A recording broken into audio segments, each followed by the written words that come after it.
कानी बहू।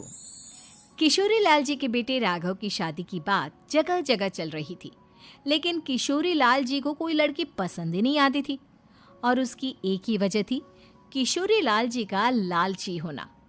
उनको लड़की वालों से मोटा दहेज चाहिए था और इसी चक्कर में एक दिन वो एक बहुत पैसे वाले के घर अपने बेटे का रिश्ता लेकर पहुंचे। उस आदमी का नाम था ओम प्रकाश। देखिए किशोरी लाल जी, मेरी एक ही बेटी है और मेरी सारी संपत्ति जायदाद सब कुछ मेरी बेटी नैना का ही है। पापा, नाम से लगता है बहुत खूबसूरत होगी। कितना अच्छा नाम है ना, नैना। ओ, वैसे बात तो सही है आपकी। अब इतना पैसा है, जमीन जायदाद है, इकलौती बेटी, आप भी क्या करेंगे? सब कुछ उसे ही देंगे ना। बिल्कुल ठीक पहचाना आपने। बस बेटी की शादी और सारी जायदाद उसके नाम। पापा, बिना देखे हाँ कर दीजिए ना। इतना अच्छा रिश्ता फिर कहाँ मिलेगा? माला माल हो जाएंगे हम। मैं अपनी बेटी को बुलाता हूँ। अरे नहीं नहीं नहीं नहीं, आपकी बेटी का नाम नैना है, सुनकर ही लगता है बहुत सुंदर होगी।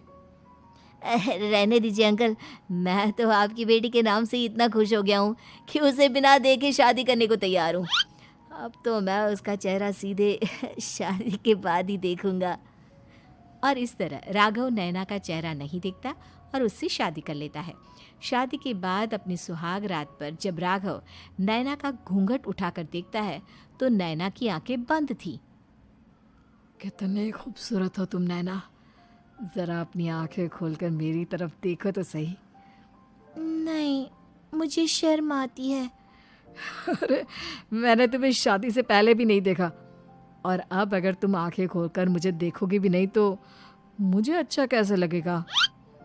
इससे पहले कि नैना अपनी आंखें खोलकर राघव की तरफ देखती, अचानक से लाइट चली गई और राघव नैना को पूरी तरह से देख भी नहीं पाया। अगली सुबह नैना राघव के लिए नाश्ता बनाकर लेकर आई। अरे ये क्या, आधा पराठा सीका हुआ है और आधा बिल्कुल कच्चा। ये तुमने क्या किया नैना?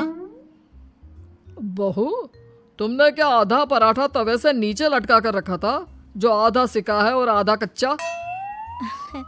मुझे जितना दिखेगा उतना ही तो सीखूंगी ना पापा जी। जहाँ जहाँ मुझे नजर आ रहा था वहाँ मैंने सीख लिया, जहाँ जहाँ नहीं दिखा वहाँ कच्चा रह गया होगा। इसका क्या मतलब है? ये कैसा मजाक कर रही है तुम?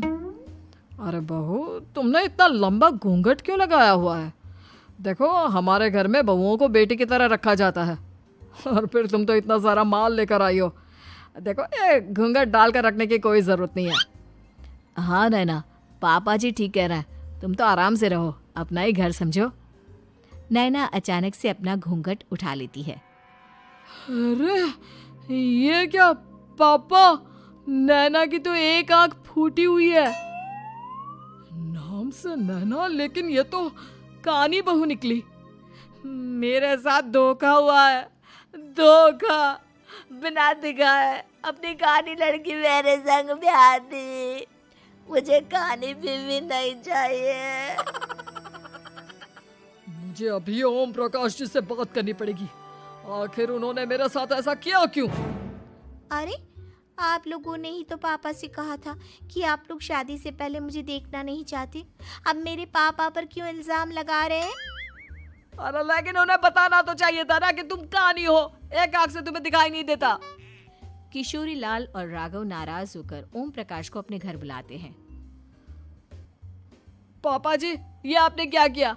शादी से पहले बताया क्यों नहीं कि नैना की आंखों में परेशानी है? अरे, आप ही ने तो लड़की देखने से मना कर दिया था। अरे लेकिन आप बता तो सकते थे। आपको तो हमारी बेटी की प्रॉपर्टी चाहिए थी, वो भी पूरी की पूरी। अब क्या हुआ अगर उसे आधा दिखाई देता है? प्रॉपर्टी तो आपको पूरी मिल गई ना। अरे ये क्या बात हुई? मेरी शादी प्रॉपर्टी से नहीं, आपकी बेटी से हुई है। अब ये तो पहले सोचना चाहिए था, तब तो मेरी प्रॉपर्टी देखकर तुम्हारी जुबान लप लपा रही थी। लेकिन मैं कानी लड़की को अपनी बीवी बनाकर नहीं रख सकता। पापा, कुछ करिए ना आप। हाँ, करता हूँ। देखिए ओम प्रकाश जी, आप हमारे साथ ऐसा नहीं कर सकते। और तुम देखो, अगर तुमने मेरी बेटी से शादी तोड़ी ना, तो जो भी प्रॉपर्टी मैंने तुम्हें दी है वो तो पूरी की पूरी वापस ले ही लूँगा, और आधी प्रॉपर्टी तुम्हारी भी लूँगा। अरे मेरी आधी प्रॉपर्टी भला क्यों लेंगे आप? इसलिए क्योंकि मेरी बेटी को आधा नज़र आता है और उसकी नज़र अभी तक तुम्हारी आधी जायदाद पर ही पड़ी है। अब तुम उसे घर से निकालोगे तो कुछ तो लेकर जाएगी ना। और अगर हम आपकी बेटी को अपने घर की बहू बना कर रखे तो? तो तुम्हारी पूरी प्रॉपर्टी तुम्हारी ही रहेगी, और जो मैंने तुम्हें दिया है ना, उसमें से बस मैं आधा लेकर जाऊंगा। अरे लेकिन अब आप अपनी दी हुई प्रॉपर्टी में से आधी वापस क्यों लेकर जाएंगे? अगर मैं आपकी बेटी को अपनी पत्नी बनाकर रखने को तैयार हूं तो? इसलिए ताकि भविष्य में अगर तुम मेरी बेटी को धोखा दो तो उसके पास कुछ तो रहे जो पति का हो। वैसे मेरे पास तो बहुत कुछ है, लेकिन अपने पति की कोई निशानी तो उसके पास होनी चाहिए ना। अब अगर तुमने मेरी बेटी को कानी कहा तो तुम्हें प्रॉपर्टी भी कानी ही मिलेगी, पूरी नहीं। जमाए राजा। किशोरी लाल और राघव समझ चुके थे कि वो बुरी तरह फंस चुके हैं और अब उनके पास वहां से निकलने का कोई चारा नहीं है। अब समझ में आया ना, लालच बुरी बला होती है। एक तो तुम्हें प्रॉपर्टी मिली, ऊपर से बीवी मिली, उसमें तुम्हें नखरे भी दिखाने हैं। आए बड़े, चुपचाप बैठो दोनों। कुछ दिनों के बाद नैना राघव की कार लेकर बाजार घूमने निकलती है और जब कार लेकर वापस आती है, ये क्या? एक तरफ से मेरी गाड़ी पूरी खराब हो चुकी है। लगता है तुमने मेरी गाड़ी को किसी दूसरी गाड़ी के साथ एक्सीडेंट किया है। अरे अरे कितना बड़ा नुकसान कर दिया तुमने बहू। वो क्या है ना पापा जी, मुझे एक आंख से दिखाई नहीं दे रहा था, सामने से गाड़ी आ रही थी। मुझे तो सिर्फ आधा ही दिखाई दिया और वो गाड़ी मेरी कार से रगड़ते हुए निकल गई। अब मैं क्या करूं बताओ? आप इसे ठीक कराने के पैसे कौन देगा? तुम्हारे पापा। तुमने मुझसे इस तरह से बात की? अभी रुको। नैना राघव की शिकायत ओम प्रकाश को कर देती है। देखो राघव, अब जो मेरी आधी प्रॉपर्टी तुम्हारे पास थी ना, उसमें से आधी और मैं लेकर जाऊंगा, क्योंकि तुमने मेरी बेटी को डांटा। अरे नहीं नहीं पापा जी, गलती हो गई, माफ कर दो।